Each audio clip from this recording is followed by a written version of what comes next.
No final dos anos 90, uma adolescente entrou em uma delegacia e fez uma confissão perturbadora. Ela disse que não aguentava mais os pesadelos e nem os fantasmas que atormentavam ela todas as noites. Segundo a jovem, a única forma de acabar com aquele tormento era contando à polícia sobre um assassinato. Os investigadores não acreditaram nela. Imaginaram que a adolescente estaria sob o efeito de drogas ou simplesmente estaria inventando tudo aquilo, porque a história não fazia sentido nenhum. Mas tudo mudou quando ela afirmou que ela sabia onde estava escondido a cabeça da vítima. E o que a polícia descobriria a seguir revelaria um dos crimes mais brutais não só da história de Hong Kong, mas também do mundo. Oi, tudo bem com vocês? Espero que sim. Antes de começar o caso de hoje, já aproveita para se inscrever no canal, deixar o seu like, compartilhar esse vídeo. Parece algo simples, mas isso faz total diferença para o canal, para chegar em mais gente e assim você também não deixa de ver os próximos vídeos. E não se esqueça de deixar aqui no canal o comentário de vocês sobre esse caso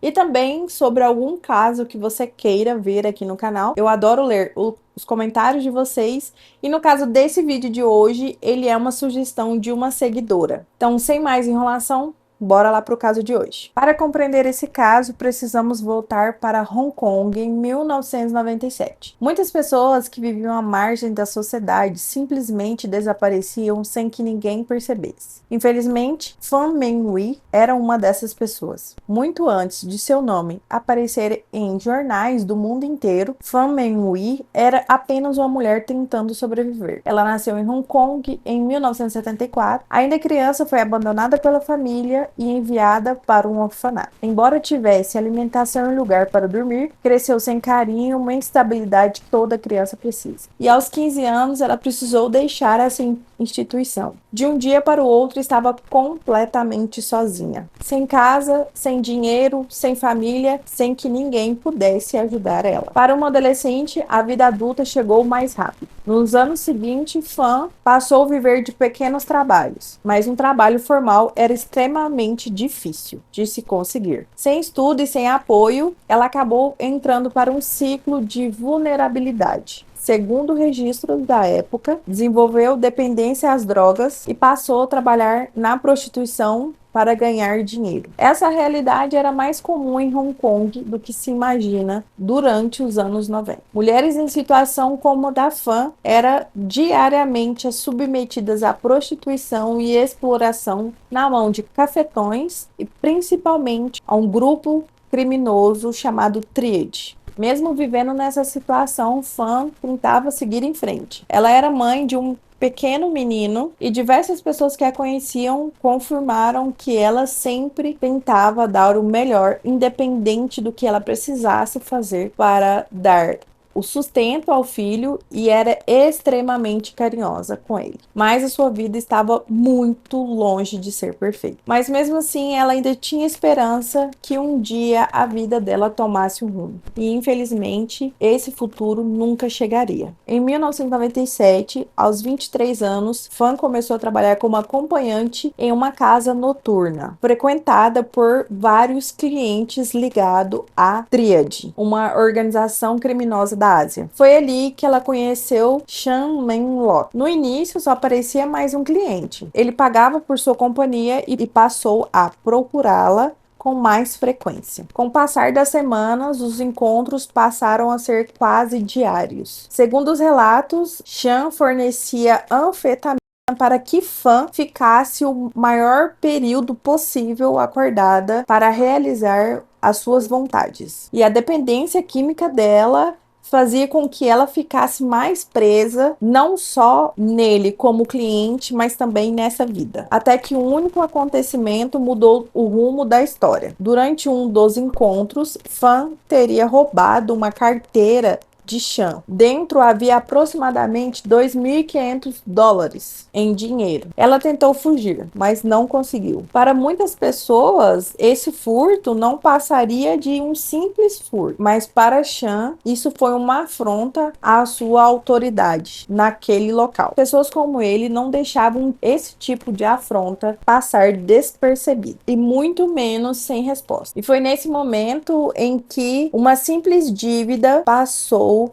a ser conhecida não só em Hong Kong, mas mundialmente na história criminal. Depois dessa tentativa de roubo, Fan desapareceu. Na época, ninguém registrou imediatamente o seu sumiço. E isso se diz muito sobre a realidade em que Fan vivia. Ela não tinha família, ela não tinha um emprego formal para que dessem falta dela no dia seguinte no trabalho e por isso procurasse ela em casa, e nem uma grande rede de amigos em que daria falta dela 1 ou 2 dias depois e percebesse que algo estava errado. Enquanto isso, Chan acreditava que precisava dar uma lição em Fan para recuperar o dinheiro e principalmente para recuperar a sua reputação. Chan e mais 2 homens de sua confiança, chamado Shin-Cho e Wai Lun, os 3 passaram a procurar Fan e não demorou muito para encontrá-la. Ela foi sequestrada e levada para um apartamento localizado no 3º andar em um prédio na rodovia Green Valley, em Kowloon. Era apenas mais um prédio antigo da região, mas o interior do apartamento tinha um fato curioso. Os cômodos eram decorados com vários itens da personagem Hello Kitty. Havia almofadas,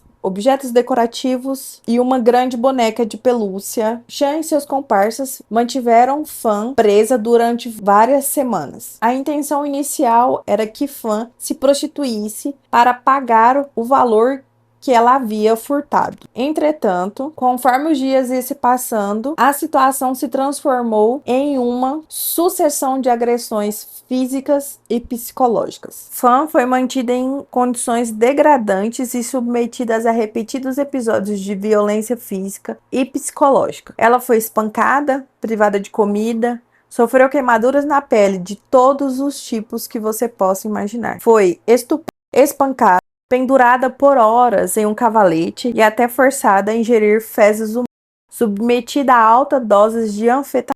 A violência aumentava a cada dia. Era uma escalada brutal. Durante boa parte do tempo, os integrantes, o Chan e os 2 comparsas, eles ingeriam muitas drogas, principalmente a anfetamina. E não só eles faziam com que a Fan também consumisse para que ela ficasse o mais acordada possível e sentisse o máximo de dor que eles pudessem infligir nela. Além dessas substâncias mudar o comportamento dos integrantes, eles também mudavam numa escalada brutal naquele momento. E foi nesse cenário que outra pessoa muito importante entrou na história. Entre as pessoas que frequentavam esse apartamento, que não só eram os 3, que era uma coisa muito importante que eu esqueci de contar para vocês, durante todo esse tempo em que eles estavam torturando a Fan, nos primeiros dias eles realmente divulgavam ela para que ela se prostituísse. Só que as agressões físicas teve um salto tão grande que chegou em um determinado momento em que ninguém mais queria pagar para ficar com ela. Ela estava em uma situação tão degradante que nenhum homem pagaria para ficar com ela naquela situação. Então, como eu disse para vocês, recapitulando, uma pessoa muito importante entrou na história bem nesse momento em que tudo estava muito louco, que foi uma adolescente de 14 anos. Ela é uma peça fundamental nessa história toda. Seu verdadeiro nome nunca foi divulgado. Por ela ser de menor, então as autoridades nunca revelaram o nome dela. Então ela ficou conhecida como a Fan. Assim como Fan, essa adolescente de 14 anos também teve uma infância com bastante dificuldade. Uma família instável, ela havia fugido de casa e acabou se aproximando de Chan. Como ele era um cafetão e era um cara ligado a crimes e ela uma adolescente de 14 anos, ele oferecia o que ela nunca teria contado: dinheiro, festas, roupas de qualidade e uma vida totalmente diferente do que ela já havia vivido até então. Com apenas 14 anos, a Fon passou a conviver diariamente com esses adultos. Inclusive, ela também participou de alguns ataques ou algumas torturas que eles infringiram na Fan. Aí vocês devem estar se perguntando, que foi uma pergunta que eu me fiz. Tá, mas se era um prédio, não era um local isolado, não era uma mata, né? Era um local onde que tinha uma sociedade vivendo ali, um prédio no terceiro andar, comum em uma avenida, né? Em uma rodovia ali normalmente, porque ninguém escutou. E escutaram, sim. Depois que o caso veio à tona, alguns vizinhos ali do apartamento disseram que escutaram gritos, que escutaram brigas, alguns barulhos como se alguém tivesse jogando algo no chão ou arrastando algumas coisas de um lugar para o outro. Mas a localidade em que estava o prédio, em que aconteceu tudo isso, era um local em que era normal isso acontecer. E basicamente, como eles viam que quem entrava e saía daquele local era o Chan, muitas pessoas o conheciam na redondeza, sabiam quem ele era e tinham medo de confrontar, procurar saber o que estava acontecendo ou simplesmente denunciar para a polícia. Enquanto tudo isso estava acontecendo, a vida fora do apartamento seguia normalmente. E esse medo, infelizmente, contribuiu para que Fan permanecesse desaparecida sem que houvesse respostas ou qualquer investigação. Durante semanas, nenhuma investigação foi aberta. Nenhuma equipe de busca foi mobilizada, nenhum alerta foi emitido. Era como se Fan simplesmente tivesse deixado de existir. Com o passar das semanas, era evidente que Fan não teria mais condições de escapar e ela morreu dentro do apartamento. Na tentativa de esconder o que havia acontecido, eles começaram a eliminar as evidências. E foi justamente uma das escolhas feitas neste momento que daria o nome para esse caso no mundo inteiro. Meses se passaram, o desaparecimento de Fan Menghui continuava sem qualquer investigação, mas tudo mudaria por causa de uma pessoa. Em março de 1999, uma adolescente de 14 anos entrou em uma delegacia de Hong Kong. Era a Fun. Os policiais perceberam que ela estava extremamente nervosa. Ela não conseguia mais dormir. Segundo seu relato, era constantemente atormentada pelo espírito de uma mulher que aparecia em seus sonhos e exigia que a verdade fosse revelada. Como eu disse para vocês lá no início do vídeo, os investigadores trataram aquilo com uma certa desconfiança, porque sabiam que era uma jovem de 14 anos e que ela tinha uma certa ligação com o Chan. Então, a chance dela estar drogada ou inventando aquilo era muito alta, porque afinal, uma história que envolvesse fantasmas não poderia simplesmente abrir uma investigação e mobilizar vários policiais. Mas a Fon continuou insistindo. Ela dizia que não estava inventando nada e então ela fez uma afirmação que mudou tudo. Ela disse que sabia aonde estavam os restos mortais da vítima. E naquele instante, a história deixou de parecer um delírio e os investigadores decidiram verificar essa informação. Guiados por Afun, os policiais foram até o apartamento no terceiro andar da rodovia Green Valley e para eles não tinha nada de incomum até então. Mas quando entraram no apartamento, perceberam rapidamente que havia algo de estranho. O apartamento estava completamente vazio. Os suspeitos já não estavam mais ali. Mesmo assim, diversos objetos chamaram a atenção da perícia. Havia sinais de que o local teria sido limpo minuciosamente. Assim, era capaz de apagar completamente todos os vestígios do crime. Enquanto examinavam os cômodos, a polícia então encontrou uma boneca grande da Hello Kitty com cauda de sereia, mas perceberam que em alguns lugares da boneca haviam sangue. E assim que pegaram a boneca, perceberam que aquele peso não seria um peso comum para uma boneca de pelúcia. A perícia então decide abrir a boneca e perceberam que lá dentro havia um crânio, os restos mortais da vítima, em que a Fun disse que era assombrada. E naquele momento a polícia percebeu que ela estava diante de um crime muito maior do que se imaginava.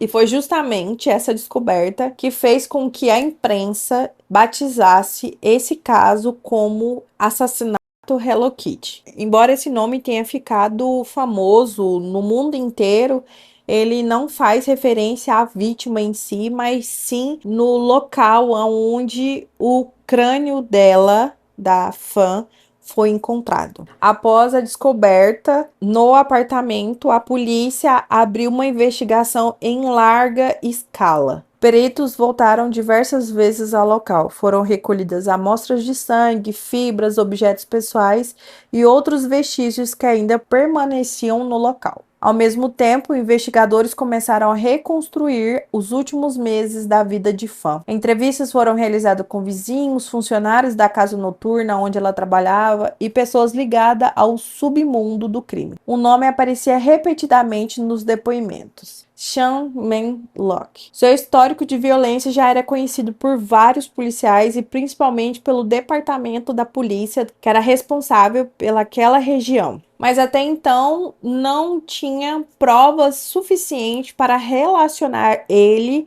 com o desaparecimento de Fun. Com base nas informações fornecidas por Afon e nas evidências encontradas no apartamento, a polícia localizou Sean Manlock. Dias depois, Xing Cho e Wai Lun também foram presos. Durante o interrogatório, as versões apresentadas pelos três não coincidiam. Cada um tentava minimizar a própria participação. Em um determinado tempo, eles alegaram que a Fun teria morrido de overdose e ela mesma que se aplicava, e com a morte dela eles teriam se desesperado. Embora os investigadores encontraram diversas contradições nos relatos. Além disso, o modo em que os restos mortais da Fun foi encontrado impossibilitava determinar oficialmente a causa da morte.